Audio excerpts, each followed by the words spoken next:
YT Productions.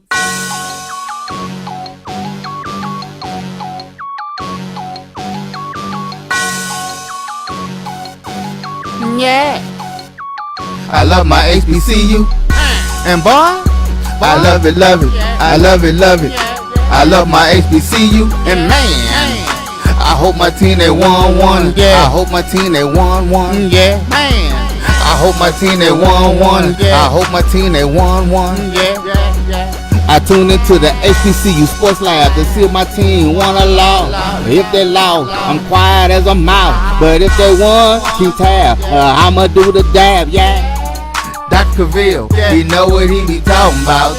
Mike and Charles, they know what they be talking about. They compress the analytic data with your hip hop. If you know them like I know them, they gon' tell you if your team, if they won or lost, and who the ball, So listen to Professor, yes sir, and pay attention, cause he gon' teach a lesson. And you gon' learn today, you gon' learn today how your team they play, how they play, boys. You gon' learn today how your team they play, how they play, yeah. We represent that swag, that MEAC, and let me say, what's up to This is Dr. Bill's Inside the HBCU Sports Lab with Mike Washington and Charles Bishop. Mike Washington is out on assignment along with BJ Jones. They're traveling from the airport. I don't know if it's because of how their teams perform, or is it just the course of action when you move around like that? But we have the victors go to spoils. Let me get the cigar out as we talk about this Sunday morning worship.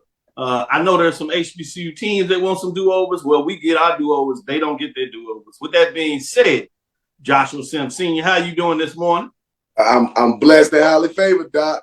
I know you are. As we talked about it before, I'm going to have to go to the church house and give it amen this morning for the blessings that have been bestowed upon the top dog North Carolina Central Eagles. So just a beautiful amen this morning from me and the congregation. We just going to give you amen this morning, Doc.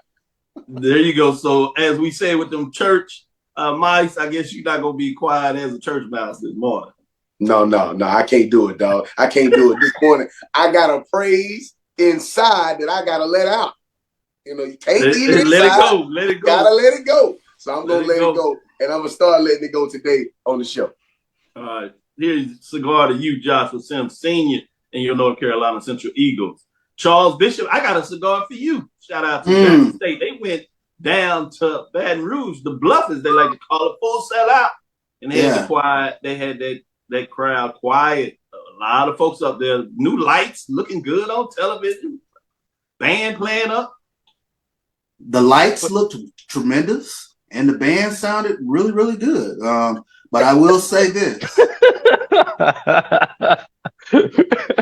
Jackson State wins mean a full collection plate in the churches around Jackson, Mississippi today. So it'll be a good Sunday morning. Good Sunday cigar to you, Charles Bishop, and your Jackson State Tigers. 80 Drew coming to you. I guess you got some amen to go up here. Y'all played a top 7 matchup. Y'all took on number 7 Kentucky State Thoroughbreds, and y'all did your own whooping. So I guess you're not going to be quiet as a church mouse either. With that being said, how you doing this morning, Drew? I'm doing fine, although my two colleges split on yesterday with Florida A&M going down to South Florida. But the A in the A-man is for the Allen Yellow Jackets. The M in the A-man is for the Biles Golden Bears. And we ask it for a special blessing from the Reverend for the SWAC West, because the SWAC West took a goose egg on yesterday. Oh, very appropriate. Here's a cigar to your Golden Tigers as they got it done. Let's look at this top 7 as we do that for those teams that play. We talked about number 7 Kentucky State Thoroughbreds lost to the Golden Tigers 36-10. They fall to 1-1 on the season, 0-1 in the SEC race. They were not ranked last week. They may be in trouble this week. At number 6, talking about being in trouble, you have Central State Matadors. They lost to the Dayton Flyers 62-24. They were playing up to an FCS team, but they fall to 1-1 as they were not ranked, so they may be out of the ranking next week. We will have to see on the Tuesday edition. With that being said, at number 5, Tuskegee Golden Tigers told you they beat up on Kentucky State Thoroughbreds 36-10. They increased to 2-0 on the season, 1-0. They were formerly number 6. Now they're at number 4, and they should at number 5, they should continue to raise their stock as they are getting it done in the marketplace. At number 4, you talking about a team that's saying Bears up, Bulls down. Virginia State Trojans defeated Tusculum Pioneers 21-17. That's Dr. Henry Frazier III. He continues to get it done. He's at 2-0. He was not ranked last week, but he is on the move. At number 3, Bowie State Bulldogs lost to Davenport Panthers 24-19. As they had a valiant comeback but could not get it done. They fall to 1-1 on the season. They were ranked 7. We'll see where they end up next week in the poll rankings. Taking us to those top 2 programs, number 2, Virginia Union Panthers defeated Shaw Bears 26-13, 2-0 in the overall, 1-0 in the CIAA race, 3 first-place votes. Ranked number 2, they didn't beat up Shaw Bears as much as you may think, but they got it done. Bringing us to number 1, Benedict Tigers defeated Edward Waters Tigers 34-0. The Tigers mauled the other Tigers, and it was just not pretty. 2-0 overall, 1-0 in the race, 6 first-place votes. Benedict was last year's champion, and they look like they are on their way, and they want to repeat. We shall see. It is early this season. So with that being said, Charles, who needs to get off the ledge? Ooh, man. I think the Southern Jaguar fan base definitely needs to pull yourself back from the ledge. Although 0-2, you're playing with house money. I mean, and granted, those 2 losses are tough losses, especially the SWAC East teams, Alabama State, and a rivalry game like Jackson State, especially with all the pomp and circumstances for the home opener. But I ask the Southern fan base this right here. Would you rather be where you are right now? Would you rather be the Jackson State fan base that's looking up at FAMU? So I think nothing is lost. So you have to kind of keep that in mind. You have, all things being equal, nothing's lost on the season. Good stuff, good stuff. Joshua, since we're talking about programs on the ledge, you got A&T. The Aggies are 0-2. Should they get off the ledge? Nah, they should perch themselves right there on the ledge. They're going to be all right. They're a long way away from even taking a step back from the ledge. As a matter of fact, they're a little bit more. So I used to watch cartoons when I was a kid, and, Woody Woodpecker would be running so fast, or he would run all the way out to the middle of the dam, and then he would just fall down. That's about where they at right now. They are running so fast and so quickly that they are in the middle of the overall dam, and now they're getting ready to fall down. And it's a good opportunity for them to look themselves in the mirror and figure out who they really are. Doc, I got to say this because I've been saying it all year. I've been saying it since I got into this game. I've been saying it. Conference alignment does not mean that your program has made a step up. That is a lateral move, and this is for those people who think that the CAA is so good. Watch what we do to your little CAA this season. Watch how we punch every single team in that conference in the mouth. And you want to know the reason why we're going to do it? It's going to be because of the team I just said that's on the ledge. We told you that because of the past, that does not mean that that conference is better than we are. And we're going to punch them, every single team in the mouth. Elon, Campbell, we already took care of New Hampshire. They got to come to the Bull City next year. We're going to run off 7 straight against that conference. So everybody who thinks that that conference is even a little bit better or that they on a lateral move, we're going to make all of y'all be quiet. And we're not inviting you back to the NEAC too, by the way. We're not inviting you. Don't think you're not coming back. You ain't coming back. I'm just so proud. I'm just so proud of Joshua that he didn't. Charles, I'm just so proud that he didn't tell him to jump off the ledge. Yeah. Hampton, we lost to Norfolk yesterday. Hampton. Yeah, I was going to add that one. I was waiting on somebody to hit on that one. That everybody just was charming about. HBCU killers. Hampton said not so fast. The battle of the base. Who y'all think? Y'all know who y'all think y'all are. Man, don't tell me that that's not a lateral move. That's a lateral move. And now it's looking like a backward move. So watch us do work, and y'all stay y'all butts on the ledge. Y'all are so far away from being even a decent program right now that you can't look yourself in the mirror. This is time for you to be looking yourself in the mirror. And shout out to Coach Washington. I heard you was at practice this week. Somebody woke up with violence. Somebody woke up with violence. And chose violence. Speaking of that Central A&T, we're gonna get into that score when we break it down. But AD Drew, who do you believe needs to walk off the ledge, get off the ledge? Who you see on the ledge out there? Well, I want to add one thing to what Josh just said.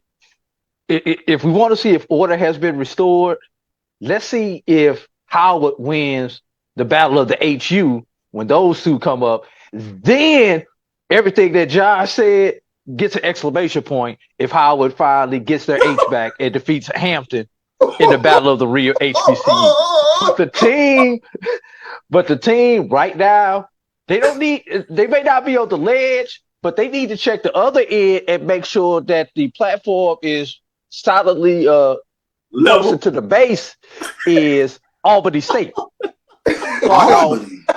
0-2, the Quinn Gray era is not going how a lot of people down here in South Georgia expected it to go. So that maybe not get off the ledge, but they need to make sure that the base is solidly connected to the ground while they're out there on that board. Man, I'm just so glad y'all didn't tell people to walk the plank because y'all ain't right. They said we're gonna do the top 7 major poll rankings and see who's that close to the ledge and why these people said get off that ledge. According to some of them, you stay your butt out there on the ledge. We'll decide whether you need to walk the plank or not. With that being said, let me get these last 7 and we'll take our first break. At number 7 this week, it's Jackson State Tigers. They defeated Southern Jaguars 27-14. 2-1 overall in the season, still 0-1. They were formerly number 4. They dropped to number 7, but they righted the ship at least in week number 2. At number 6, you have Hampton Pirates lost to the Norfolk State Spartans 31-23. They were in the poll rankings, but they were previously not ranked. But look at them now. Ooh-wee. Another team at number 5 lost. There were 4 teams in the top 7 that lost. Alabama State Hornets lost to the Division II SIAC's Miles Golden Bears 21-17. The Hornets are 1-1 on the season, and that means 2 MEAC teams that lost to the CIAA and 2 SWAC teams that lost to the SIAC. I guess SWAC teams wanted to even it up with the MEAC so that things could continue to flourish in that fighting work. Number 4, Prairie A&M Panthers lost to Abilene Christian 45-16, and I'm not sure if it was that close. 1-1, 1-0, ugly game there, but I will move on. At number 3, Morgan State Bears lost to Akron Zips 24-21. This one was a heartbreaker. We'll get in a little dialogue in terms of what this one looks like, but you talking about taking victory from the jaws of defeat. Oh man, that was so close on what could have been. And number 2, Florida A&M Rattlers lost to the South Florida Bulls 1-1. They acquitted themselves really well in that matchup, put up a lot of points. So interesting to see what that looks like.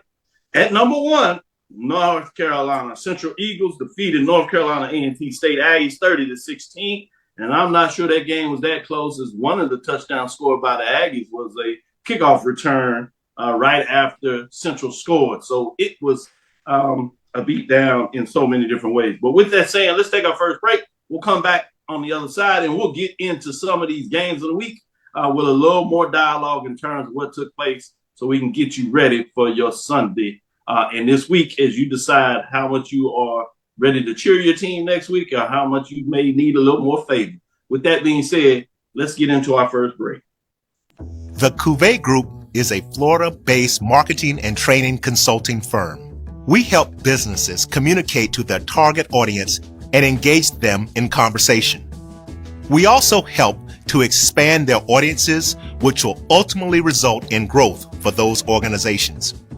In addition to being a certified constant contact specialist, my colleagues and I are also certified in John Maxwell Leadership Principles. We use these proven principles to conduct workshops, training, and private coaching sessions for individuals and companies looking to take things to the next level.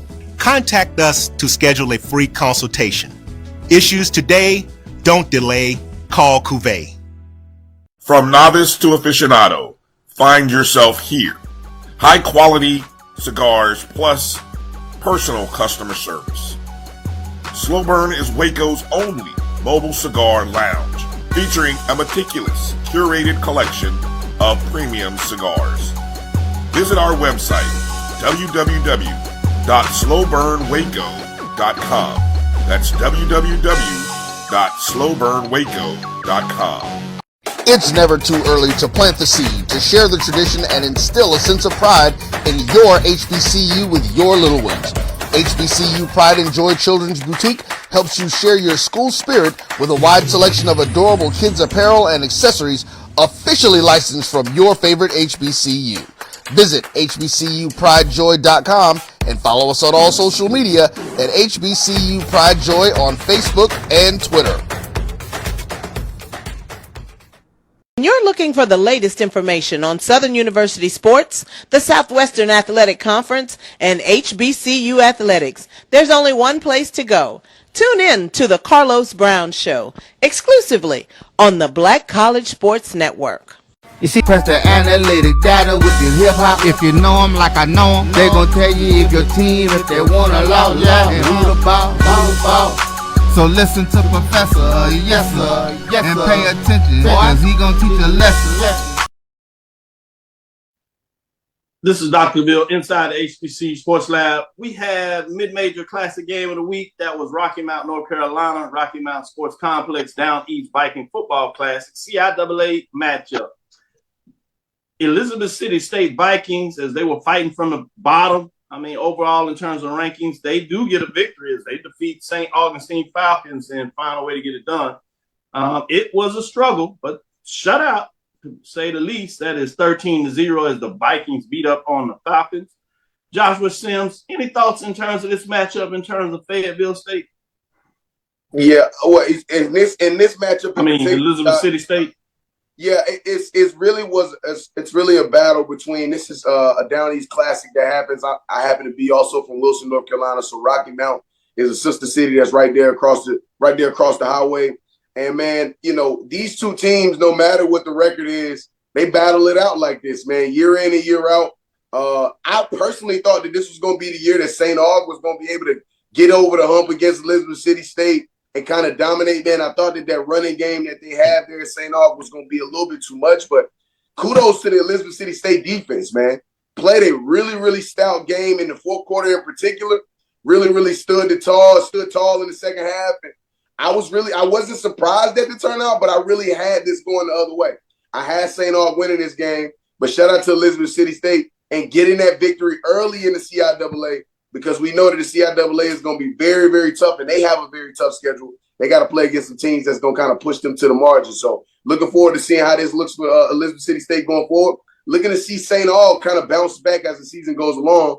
But this one was a tough one, man. I saw it the other way, but absolutely glad and happy that it went in Elizabeth City State's favor yesterday.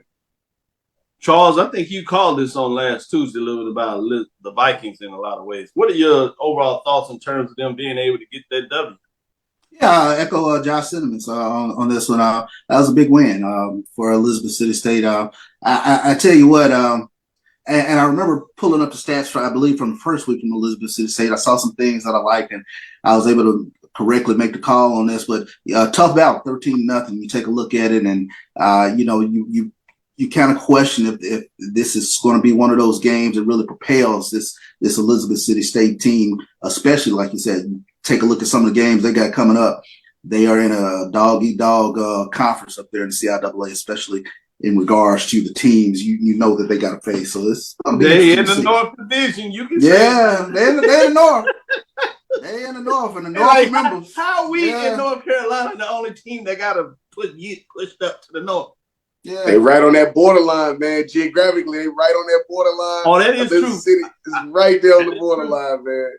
In fact, I got a chance to go to the campus, and it's 30 minutes away at most from Norfolk, and so it's right there. You'd almost be surprised. With that, AD Drew, I'm gonna go least to your home state there, Jefferson City, Missouri. The White T. Reed State and Independent Programs MIAA action.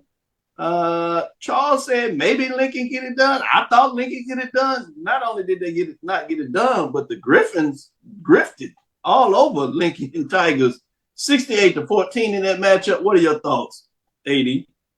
Man, what y'all don't understand, those non-HBCUs in the state of get those country cornbread fed people, and they dominate because the HBCU talent the African American talent in the St. Louis and Kansas City area tend to go out of the state. So everything else that stays in the state, goes to those Truman states, those Missouri Wests, those Missouri Northwest Missouri states, and Missouri states, and Southeast Missouri states, and those type schools. And let's be real, I lived in Jefferson City, Missouri. I worked in Jefferson City, Missouri. I even did some work for Lincoln University when I was living in Jefferson City, Missouri. Are you going to go there if you're a 3 or 4 star by choice? No offense to Lincoln. My brother graduated from Lincoln, but I'm being real. Charles, you tried to follow my lead. We tried to find a way for Missouri to win a game. Will they win a game this year? Gonna be tight. It's gonna be tight. We gotta wait to basketball season, and that's all I can say. We got some good hoops in that area, but football is not our thing in that area. Good stuff. Good stuff. Let's get on to it and get in a little bit. I got one more mid-major game I want to give you, and I'm gonna start with you, AD Drew. We kind of teased this out. Top 7 matchups for the best mid-major game of the week, really, in terms of rankings. You had Tuskegee Golden Tigers 2-0, defeating North Kentucky State Thoroughbreds that were ranked 7, 36-10. Really pushed them around a lot. That was in Kentucky, so I thought Kentucky might have a chance. Alumni Stadium, but not to be. What were your thoughts in terms of that matchup? Order is still in place in the SIAC. Tuskegee still has never forgotten about 2016 every year that we played Kentucky State. And that was the year Kentucky State knocked us out of an opportunity to get to almost knocked us out of an opportunity to get to the playoffs by upsetting us on homecoming. And if it was not for Reggie Barlow, Tuskegee never makes it to the playoffs that year. Golden Tiger fans have never forgotten that. Gave Reggie Barlow his only victory against Tuskegee because he couldn't do it when he was at Alabama State. He had to wait till he went to Virginia State in order to do it. But looking at these stats, Dr. Cavil, Tuskegee totally dominated this game. They doubled up Kentucky State and then some, outgaining them on offense 314 to 124. That is total domination. And you know how you look at if you dominated the game when you look at your punts.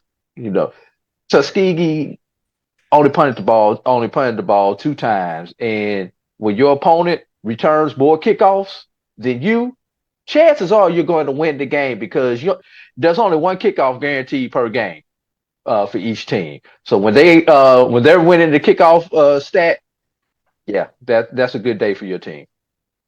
I'm gonna open it up to this and go to each of y'all. And CIAA, the top teams in the CIAA or the top teams in the SIAC. AD Drew, starting back with you. Which way you going? I think I know you. You kind of by default you might have to. Give me that question again. In terms of the top teams in the CIAA and the top teams in the SIAC, which way you leaning? I'm gonna go contrary to what you may think, Dr. Cavil. But Virginia State has impressed the hell out of me on this young season. Yeah, Dr. Cavil, of all the teams, we expect Virginia Union to be good. We know Benedict is dominant in the SIAC, but Virginia State has really impressed me. But what may swing it back to the SIAC's favor is the fact that Miles is back in the football business in the SIAC with an opportunity to go. Well, first time they've started off 2-0 since 2019, which is only the second time in this century that Miles has started off 2-0 despite all the dominance Miles has had in the SIAC. Let's think about that. I love that data point. Good stuff. Charles, I know you want to get in there. Which way you leaning? Well, let me ask this a real quick question. Is Miles back in the football business, or did they rise to the occasion against a rival? That's the question. Well, they took care of Lane like they were supposed to last week. Let me ask this question. Let me answer your question with the question, Charles. Alabama State is the one common data point that we have from Miles to Southern, because Alabama State defeated Alabama State defeated Southern, but lost to Miles. So is Miles that good using the Alabama State factor, or is Southern that in trouble using I didn't want to say bad, using the Alabama State factor, because that's the one data point where these two teams have played. So does that mean Miles is on the uprise based on Alabama State, or Southern is on the downrise considering they lost to Alabama State and the Jackson State? Hold on, we gonna spin that and we're gonna flip it to the next segment so we can get a little more into the major division. But we're gonna keep it simple here. Joshua Sims Sr., CIAA, SIAC. Right now, man, I got to go with the SIAC, man. They find a way to continue to keep beating the major level programs, man. And honestly, you know, if this was last week I said it was the CIAA. This week I'm going to SIAC. You know, this could change again next week. I like it. But the reality is, man, I got to show some love to that SIAC, man. They continue to keep doing it week after week. And at some point, the SWAC and maybe even the MEAC, we're going to stop putting the SIAC on the darn schedule. And, we need them checks, man. We need them checks down here on the D2 level, man. I know y'all need them checks, but I almost rather y'all go get them checks from a home game, play against somebody else, because y'all keep embarrassing us, man. It keep happening, man. And so yeah, we got to keep it real. We got to keep it real, man. MEAC doing great on this side, beating the Colonial, and then they turn around and flip the score and they lose it to the CIAA. How do you explain it? And then the SWAC, don't speak of it. You got to match up with Pine Bluff and Miles this weekend. Charles, quickly, one more time. CIAA, SIAC, what you doing? I think the love has to go to the SIAC right now. I mean, you take a look at it. Two big out-of-conference wins, Central State over Valley. And then yesterday, Miles over Alabama State. I got some question marks about Alabama State, especially scoring the football, but that's a good win. No doubt about it. Week number 2 and SIAC 2-1 in CIAA. I was surprised. I'll take that. We'll come right back after our second break. Turn it over. We're going to get into some major division talk and see about some of these key matchups and see what these gentlemen think. Stick with us. We'll be right back after this break. Come on, Daytona Beach. Been a long time.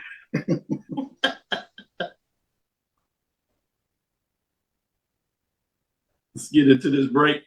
You see, Head & Shoulders has Scalp Shield technology, protects against flakes even between washes. It's never not working. Kind of like us. We're never not working. Number 15?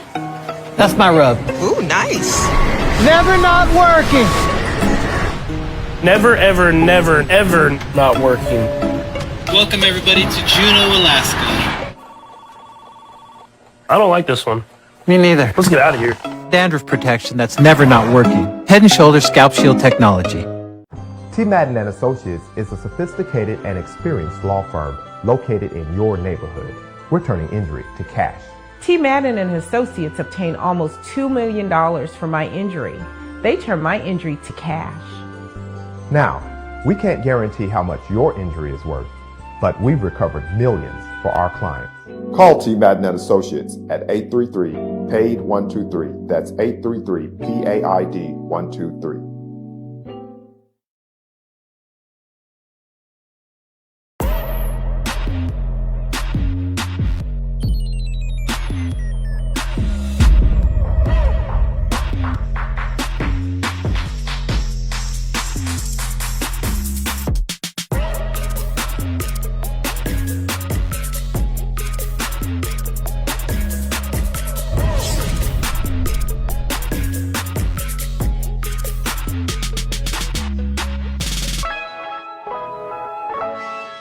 When it comes to professional learning, teachers deserve better.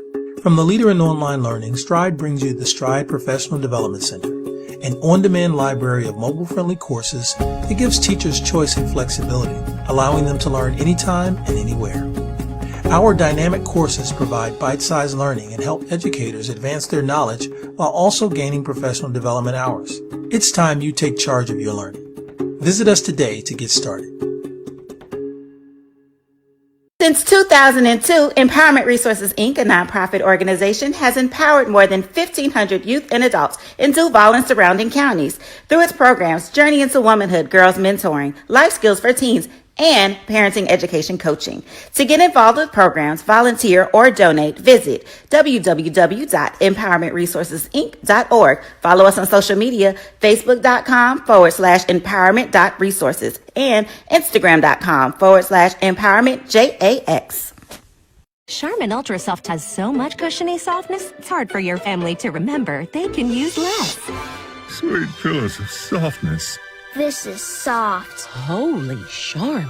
Oh, excuse me. Roll it back, everybody. Sorry. Charmin Ultra Soft is so cushiony soft, you'll want more, but it's so absorbent, you can use less, so it's always worth it. Now, what did we learn about using less? You gotta roll it back, everybody. We all go. Why not enjoy the go with Charmin? At CD. Press the analytic data with your hip hop. If you know them like I know them, they gon' tell you if your team, if they wanna loud, and who the ball. So listen to Professor, yes sir, and pay attention, cause he gon' teach a lesson. This is Dr. Cavil's inside the HBCU Sports Lab. We've been joined by Mike. He is in the airport. Looks like he's in a bar. Just Mike, how do you find a bar every time you travel? Is it you got some mimosa around there? What do you drink? Man, you know the bar ain't even open, and I travel so much. Bloody Mary, what you asking for? They actually waving at me, and they pouring my mimosa. They can't officially open, but they are pouring my drink. They are literally laughing at me. Oh my goodness! Put the mute on, Mike. Put the mute on, Mike. We just need to bring it back sometime. Man, Charles. Is that the Mike we know? That is exactly the Mike we know. Oh, man. See, Joshua, wait till we hook back up in Atlanta. He's going to be talking about shot. I can't wait, man. I can't wait. Mike, I don't know how in the world you found the bar at the darn airport this early in the morning. But salute, my brother. Salute, my brother. Salute. Hey, you got to go some kind of way. Give me all I got coming to me. Hey. Everybody else looking for Starbucks. Mike looking for the bar. Goddamn right. Man, I tell you. With that being said, we're gonna start with this Pine Bluff Tennessee State matchup. Tennessee State got it done, 24-14. Tennessee State improves to 1-1 on the season, and Arkansas Pine Bluff falls to 0-2. Coming out of the matchup, Tennessee State had a 99-yard. It looked like maybe Tennessee Pine Bluff could get back into it as they were down 14-0 and driving. It was not to be, and they ultimately fall 24-14. Charles, what were your thoughts in terms of this matchup? Since you're so familiar with the Southern Heritage Classic, not quite the same, but still a great ball game with all that said. Yeah, it looks like Tennessee State, they avenged that loss from a couple of seasons ago to UAPB. But going into this game, I knew it was going to be big for UAPB to try to corral Jalen Ross. He goes for 17 carries, 91 yards. Davian Bryant from the quarterback position. Big day in the air, 174 yards in the air, but hurt him with his legs, 80 yards on the ground. But keep an eye out for this name, because I noticed he's had two really good games for UAPB in a row, and that's Jonas Davis. Rushed for 167 yards yesterday for UAPB. Had a really good game against Tulsa as well, where he rushed for over 80 yards, I believe. But this UAPB, they look revived. They were down 17-0 going into the third quarter in this game, and they fought their way back in the fourth quarter, but they go down in a loss here to Tennessee State. Good stuff there, Charles. Going to you, Mike. What are your thoughts in terms of the Southern Heritage Classic version this year, Tennessee State and Pine Bluff? Well, first of all, I wanted to know what the official attendance was. I never got that. Second of all, I do echo CB's comments on Jonas Davis. He did look good. I guess the quandary I have is, here's a data point. They didn't get most of their running yards until the third and fourth quarter. They didn't score until the fourth quarter. They scored 2 touchdowns. Was that a function of Tennessee State letting up? Was that Arkansas Pine Bluff finally takes the Kool-Aid and said, hey, we got to move this way? I don't know. But you saw some life out of Pine Bluff finally in the fourth quarter. That was my one takeaway. And I do this kid, Jonas Davis, I'd never heard of him coming into the season, but he showed me something coming out of this game. Good stuff, Mike. Take a break. Go ahead and sip some for us in the morning. We'll come back to you shortly as we're going to go into Joshua Sims Sr. I've been looking for this because I didn't know if A&T was purposely like hiding this show because, you know, I tried all I could with Flow Sports and all I could do was just follow it on ESPN in terms of the game time program because I wanted to watch it. I thought this was primetime TV. They said they were trying to go national, but it seems like everything else that is going on with the Aggies, it fell apart at the last minute. Talk about this matchup between the Eagles and the Aggies. Yeah, well, Flow Sports, again, probably one of the worst productions I've ever had to interact with. This is the second year in a row we've had to interact with Flow Sports. So Flow Sports, y'all got a lot of work to do, man. I can't say it no better than that. But as it pertains to the game, listen, players are tasked with doing what it takes to win games. From the beginning kickoff to the end of the game, you could tell that there was a difference. One in the offensive line and how the play was in the trenches, as everybody's going to say, the trench play was completely different. But the thing that they did well, that we knew they were going to come into this game and try to do well, was run the ball.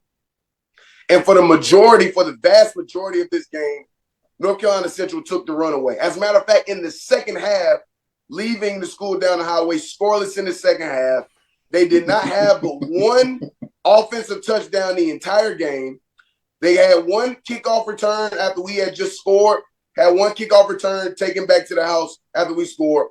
But this season, that program has a resounding one offensive touchdown this season. Gashed us on a deep run, on a run down the field, and absolutely had nothing else afterward. And this is not because they are somewhat of a really bad program. I think they've got some things they got to figure out, most notably in the offensive in the quarterback room. They've got to figure out who it is. I thought that Yeager played really good and really kind of controlled that offense much better for them than the two previous other quarterbacks. But this is a testament to what I've talked about all summer long, what I talked about back in the spring, what I talked about as we came out of camp, that North Carolina Central's defense is vicious, they're violent, and they are fast. One of the issues that North Carolina Central had last year was they had issues getting players coming off the edge, being able to put guys in position on the edge, on down and distance, being able to go pick up sacks. Well, ladies and gentlemen, yesterday, if you watched the game, you saw that was no problem. That was no issue at all. There's an NFL caliber right tackle there at the school down the highway. Put hands and feet on him yesterday with our defensive ends. It looked like he was not even existent. The running game, for the most part for them yesterday, outside of the two big gash runs, was absolutely non-existent. Linebackers played really, really good. DB stepped in and played really good. And as we already knew, they were not going to pass the ball very well.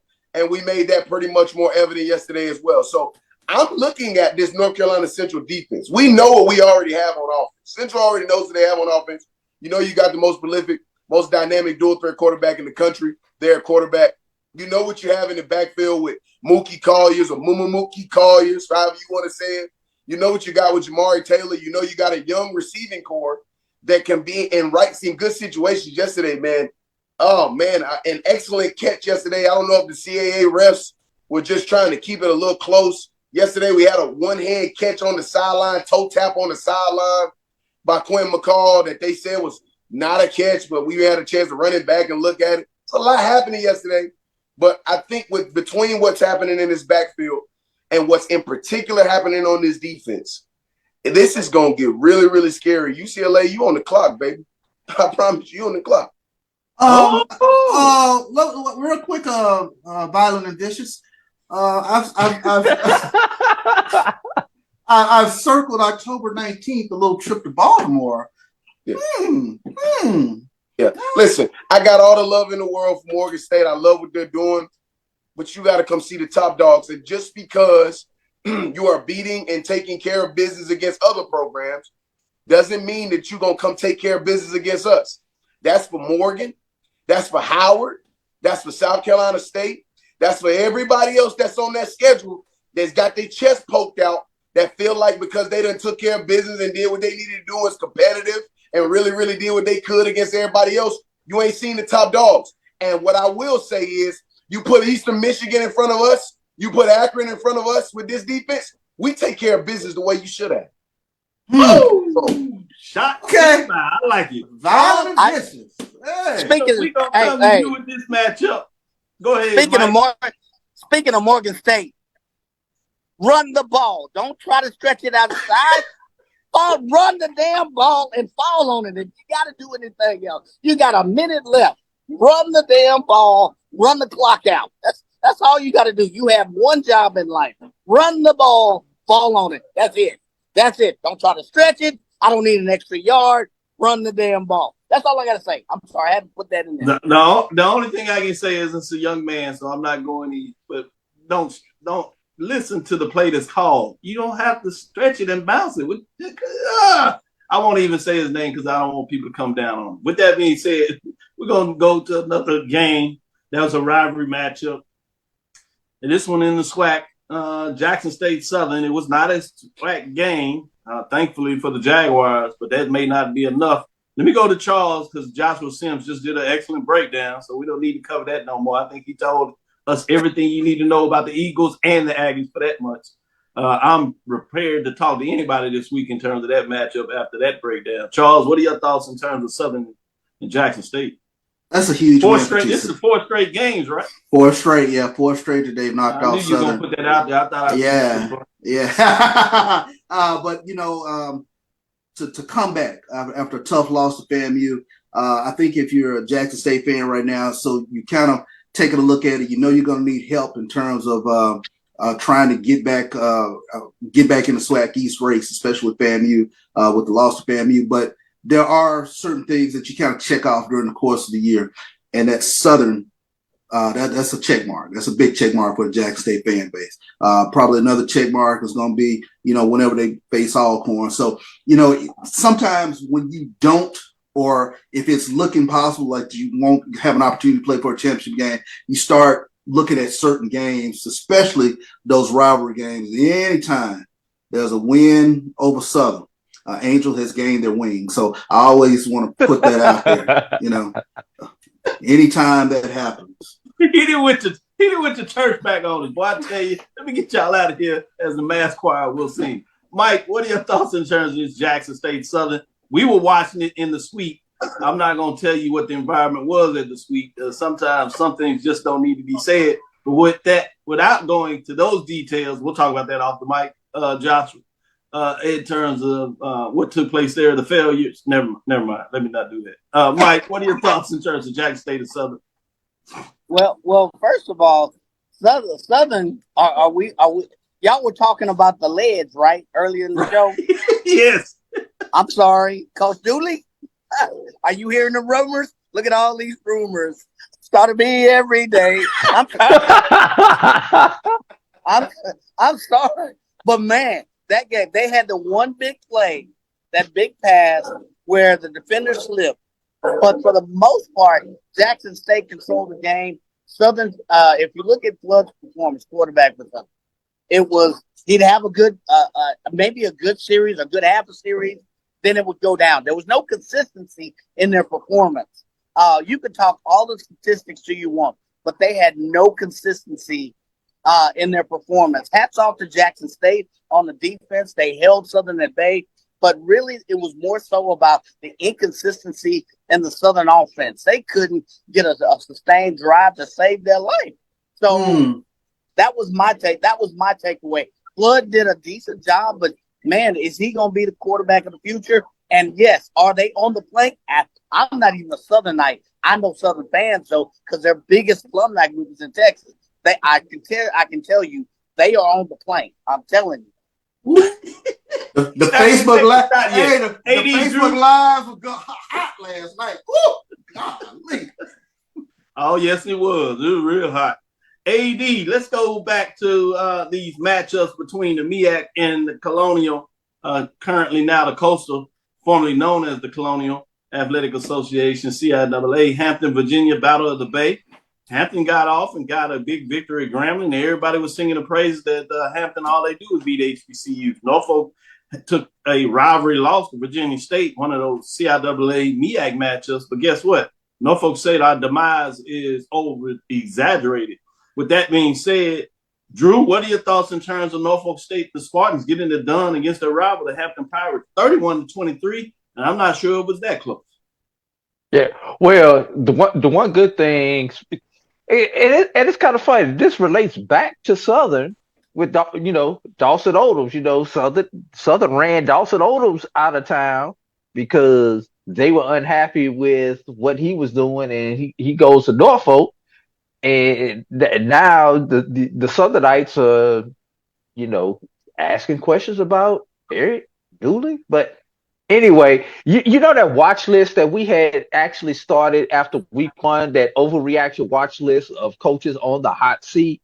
Well, yes. Dawson Odoms got the W and was able to come down that list. He's still on the list, but he's not top 3 anymore on the list of people that we need to keep an eye on for next season for the possible changes. That Battle of the Bay was ultimately important, especially after coming off of a loss to a Division II HBCU last week. So kudos to Dawson Odoms for getting that dub. Now, for the HBCU killers and in Hampton, well, the killers got killed on yesterday. So now, there's a little bit of order restored amongst HBCU people, because it's something about Tennessee State. They've always been independent, but it's just something about now when you beat Hampton or A&T because they left us. Tennessee State was never officially one of us because they were always been independent. But those y'all left us for the other folk, yeah, it's an extra special feeling when any of our HBCUs beat those two institutions. And no disrespect to the people who actually go to those institutions, but I just had to put that out there.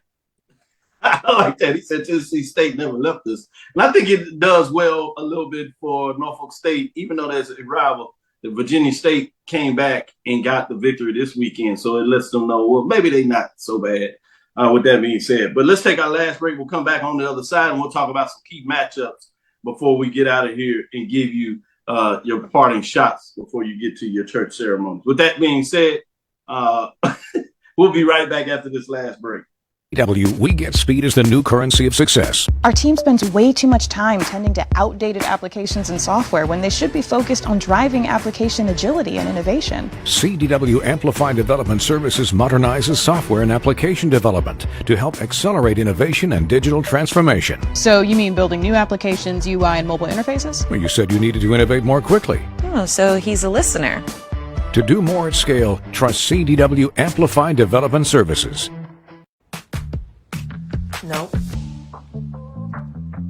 Nope. Come on, him?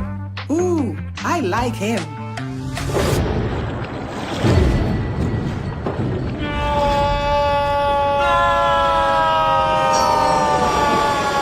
Quick, the quicker picker-upper. Bounty picks up messes quicker, and each sheet is 2 times more absorbent, so you can use less. He's an 8. He's a 9. Bounty, the quicker picker-upper. That's a pretty tight spot. Watch this. Of course your Buick parks itself. That's so you. It's just up here on the right. Of course you know where we're going. That's so you. Kinda got a 6th sense. And a head-up display. They're here. Hit the field, warm up. You brought all these players in your Buick? Yeah. So you. It is. There's a Buick that fits your life, because at the heart of every Buick SUV is you. From novice to aficionado, find yourself here. High quality cigars plus personal customer service. Slow Burn is Waco's only mobile cigar lounge, featuring a meticulous, curated collection of premium cigars. Visit our website, www.slowburnwaco.com. That's www.slowburnwaco.com.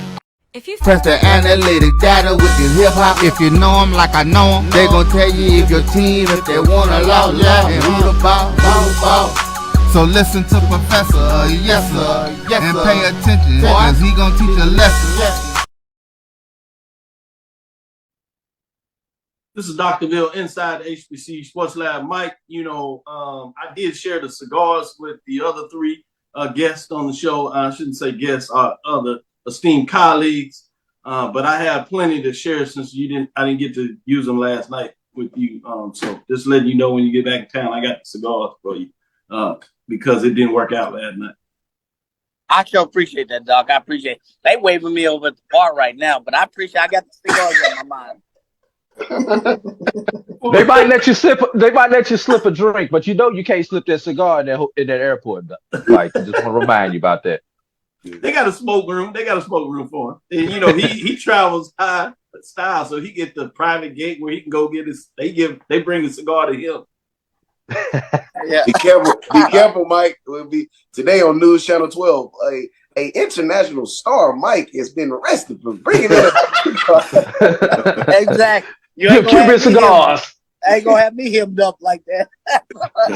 more when we come back from the break. With that being said, let's get in this first matchup. We're gonna stay on the East Coast. East Rutherford, New Jersey, MetLife Stadium, HBCU NYC Football Classic, SIAC. Somebody's gonna get off the slide. Albany State, Golden Rams, Morehouse Maroon Tigers. We'll see about that this week. But without that being said, Drew, what is your big matchup this week? Mid-major level or major division level? And why? Commenting on that one quickly. More pressure is on Albany State in that game than Morehouse. Expectations are high for Albany State. Morehouse, they're taking what they can get. But the matchup I want you to watch is Allen versus Kentucky State this week, Dr. Cavil. I told y'all back in July that David Wright was the best quarterback in the SIAC, not named Kelvin Durham. I said it back in July. This will be his opportunity to prove it against a team who you had ranked, and I'm saying had, Dr. Cavil, because I do not expect you to be in your top 7 when your new top 7 comes out this week. But I do. But the question is, will Allen replace Kentucky State in your poll? And does Allen at 3-0 sound right to anybody on this panel? I'm just because that's what can happen. That's what can happen after Saturday. Yeah, great points. Joshua, let me go to you about the CIAA. What are your thoughts in terms of the game to watch in the CIAA this week? Well, two of the top 3 teams essentially will have games this week that I think they should be able to take care of. And really all 3 of them. I don't feel like Bowie State's got Shaw this week. I think they should be able to take care of Shaw. Virginia State's got to go and play against. I think they have Elizabeth City or St. Aug coming in town. They'll be at St. Aug this week. They should be able to take care of business against them. And then Virginia Union this week has got Livingstone coming to town. Or they'll be at Livingstone this week. So I think all 3 of those teams should be able to take care of business. Winston-Salem State again coming out of the South. They've got a pretty sizable task this week again. Fayetteville State again. Which Fayetteville State team are we going to see come down the stretch now, man? This is now when Fayetteville State and Winston State is going to have some tough ones. So I'm not really seeing a game this week in the CIAA that I don't feel like the top dogs, the top draw, the 3 who I believe to be the best teams in the conference are going to have an issue with this week. So I look forward to both Bowie State, all 3, Bowie State, Virginia State, and Virginia Union, all coming out victorious this week. And then what do we see come from Fayetteville State this week? Can they get another W this week? Can they find a way to cement themselves as the top dog in the South? Winston-Salem State apparently don't want to be the top dog in the South yet. I hope that they'll find a way to cement themselves, man, because that'll make them look even better. But I don't know, man. Those 3 games right there, I don't want to say that they're intriguing, but can the top dogs continue to be the top dogs? I like that. He said the top 3 teams in the North let the good times roll. Speaking of the good times, Charles, let's go to you. SWAC, where are you going? What are your SWAC games of the week? Which one? What are you looking at in the SWAC? Alabama A&M at Southern. This is going to be a very rough week in Baton Rouge. I'm sure the sports talk shows, the media will be pretty dogged behind Coach Dooley, but I just do not see Southern losing 2 in a row in Mumford. I think this is, a blip on the radar, but now this week it gets real. Now you've had those 2 games that don't count. Fan base is in a little bit of an uproar, but I think this is a big one for the Southern Jaguars, and I expect them to answer the call. I think this is going to be a very good game, but it's going to be a tough fight. This Alabama A&M football team, they're going to be ready for a brawl, so I'm looking forward to it. Can I ask a question on that game? Can I ask a question about that game? Yes. Quick. Does the losing coach in that game move up our watch list, y'all? I think they do, but on my watch list, I guess we always have to have the notes. We talk about fans on the ledge, and I think when you talk about coaches on the hot streak, are you talking about from a fan's perspective, or are you talking about from a university perspective? Because from a university perspective, I'm talking about from the fans' perspective. Oh. Yeah, and the reason I say that from a university's perspective, we need to make sure we mention contracts. But oftentimes, I agree with you, AD Drew. Usually, when we talk about it from a fan's perspective, and you're right. I think if you're looking at it from a fan's perspective, whoever loses that certainly moves up on the list to answer your question. Great one, as you put it out there. Mike, let me go to you in terms of the SWAC. What direction you going with in terms of your SWAC matchup? You agree with Charles, or you going in a different direction? No, I got a bonus for you. I will take that one.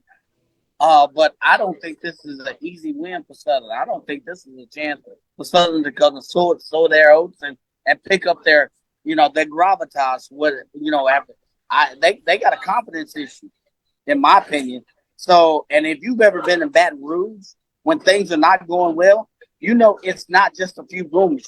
Things are turning. So I think that's the game. But I think the Hampton Howard game is that game this weekend coming up. That would be.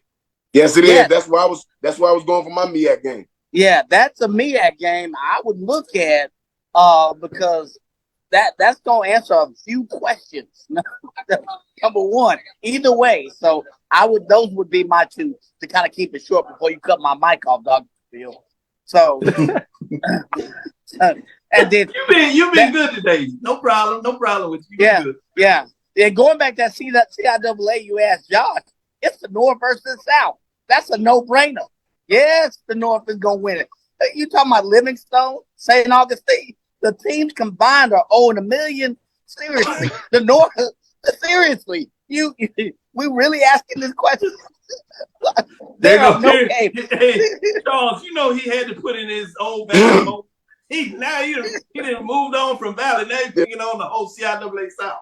It was like I tried to provide some levity. I tried to provide some levity with that Winston-Salem State, Elizabeth City State game, but it's just the top 3 dogs. It's not sexy. That game is not sexy. Yeah, it's just nothing sexy this week. That don't look good. That ain't the pretty baby we looking for. So, yeah, exactly. So you mean the pretty baby is Valley going to Delta State? That's the pretty baby. Not gonna kiss because they're not pretty. Joshua. Yeah. Well, where are you going in the MEAC? I think we touched on it, but I would ask you this as you talk about Hampton Howard. I want to know why and how close is the Morgan State Townsend to being on that list as the second one to watch out of the match? Yeah, honestly, Doc, I mean, if I had to put a pendulum as far as levels of importance in the conference, literally, like right there at the top is that Howard Hampton game. You've got Q Will and you've got that offensive line and that running game with Eden James and those backs that they got, and Jaden, all of those guys that they have in that backfield, big receivers, going up against a Hampton team that, listen, minus the turnover bug that they have with their quarterback, Zealous, the kid has been playing fairly balanced. I mean, he's an incredible dual threat, can throw the ball, can run the ball. He passed for 2 touchdowns yesterday, but he also threw 2 interceptions. He did the same thing the week prior. He's finding a way to be able to put up throwing touchdowns, passing touchdowns, but throwing just as many interceptions as he's throwing. But then what he can do on the ground is what makes him incredibly dangerous. Now, that Hampton defense is where we're going to have to circle. That Hampton defense is going to be up to test next week, this Saturday coming, because Howard's offense is no joke. They got a big offensive line that loves to push your team back. They can run the ball and control the clock. And in a game now that we know where the clock continues to keep ticking over and over and over again after first downs, the time of possession is what's going to be the difference in this game. Hampton's going to want to go fast. Howard's going to want to go slow. It's going to be a match of time of possession in that game. Second on that list, you hit it right on the head, Doc. Morgan State and Towson. Last year, Morgan State barely, just so slimly almost beat Towson last year. We don't give moral victories, though. But the Morgan State team last year, who was improved this year. I mean, that defense is no joke. I mean, Elijah Williams is as good as they say, ladies and gentlemen. He should be playing on Sundays next season. He is incredibly good. They line him up in the 0. They line him up in the 1. Sometimes they put him in the 3 tech. They got probably the best linebacking core in all of college football. So I'll be looking to see what their front 7 can do against that Towson offense that is, and a lot of times, very pedestrian. Towson's offense is not a very high-powered offense. They had to replace a lot of guys this past season. I look forward to a Morgan State team that is finding a way to be in games with a quarterback issue. They put Deuce in yesterday. Deuce figured it out in the second half, and they were very narrowly. They should have walked away with that W yesterday. I don't expect that to happen against Towson this week. I think they take care of business. And then third, of course, I got to sprinkle it in there. I wouldn't be right if I didn't put a cherry on top of this ice cream. We land in L.A. Thursday night, ladies and gentlemen. The top dogs land in L.A. on Thursday night. And if anything, if y'all get a chance this week and you want to know, does North Carolina Central have a chance this week? First of all, let's be honest. We absolutely have a chance. But go back and look at Coastal Carolina versus UCLA. Similar concepts, similar play calling styles, and our defense is faster and more vicious than Coastal Carolina's defense was. Watch what happens with the front 7 of North Carolina Central against a young and undersized UCLA offensive line, a freshman quarterback that if you go back and look, last 2 games has not been so delightful. Look for North Carolina Central's front 7 to put the pressure on them with probably the best defensive backcourt in all of college football right now. With those guys we got in that back 7, that back 5, them guys is no joke, man, and we can switch them in and out. I look forward to us going to LA and taking on this task. UCLA, you on the clock, baby. You on the clock. We'll see you. I would just say vicious. I would just, Mike, your mic is muted. I want you to get that out there. I said, what you saying, Josh? So what are you saying? What are you telling the people? What I'm telling people, Big Mike, because it's Sunday and I have a little bit to get off with this. I'm telling you right now, UCLA, we gonna beat y'all. It's vicious. I will say this, that Southern and Alabama A&M game is interesting because while we talk about those SIAC and SWAC upsets, A&M was just up on Lane 14-7 at half, but they put up 37 points in the second half. So has A&M got it right on the offense, which makes even more intriguing in terms of the tough defense of Southern. The struggling offense, yeah, I agree with you. That one becomes a little more interesting in terms of what that looks like. So I'm fascinated with those matchups as things get going. A couple of scores got out of hands for the SWAC, but I won't even say them because I'm going to get out of here. Thank you for listening to Inside the HBCU Sports Lab. Make sure you share our podcast with your friends and colleagues. I am Dr. Kenyatta Cavil, the Dean of HBCU Sports, coming from inside the lab in the College of HBCU Sports with Mike Washington, Charles Bishop, Joshua Sims Sr., A.D. Drew. That is part of the team from, obviously, the SportsWrap, and you can join A.D. and Brian this evening as they get it going tonight, and then X's and O's as we continue to see what that looks like with B.J. Jones, the curator of HBCU Weekly, Joshua Sims Sr., curator of HBCU Nightly, and Erica as she continues to bring it hot and heavy. We hope you enjoyed the show. Again, we want to thank you for listening to Dr. Bill's Inside the HBCU Sports Lab with Mike Watson and Charles Bishop. Shout out to all the lab listeners. We'll be back on Tuesday, Mike and Charles, at 6 o'clock Central Standard Time to prep you and get you ready for what took place this weekend in terms of the poll rankings. And remember, we're going to give you the marching sport poll rankings as well. That's on Thursday to get you prepared for some of these big games of the weeks. We're heading into week 3 already. Oh, my goodness. It is that time. A little bit more. We're going to see who continues to be on the ledge, who may step off the ledge, and who might want to get on the ledge, because Charles is not scared to let you know, along with the rest of the team. Follow us for the latest next week, as we'll tell you, discuss the latest news on the lab. Follow me, Dr. Kenyatta Cavil, DrKenyatta Twitter, Facebook, and Instagram. Shout out to Joshua Sims as he continues to bring it on his shows. Shout out to AD Drew as he gives you a great breakout throughout the week. Shout out to Charles as he is making the rounds. He is getting it done. The voice coming right out of here from inside the HBCU Sports Lab. He's giving you insight and outsight, all the data and numbers. And for Mike, we just want to make sure that we can continue to find him and make sure he makes the rounds as he travels the world. And he makes his rounds all right. Yeah, we're going to make sure he don't get in trouble at the airport, but take a shot for us, Charles. We'll get you on that. With that being said, dream big, continue to move forward. We will talk with you soon. Charles? Of course. Mike? Lecture. Dismiss, y'all. Let's get out of here. Get out of here on that one, y'all. Dismiss before we get thrown off the airwaves.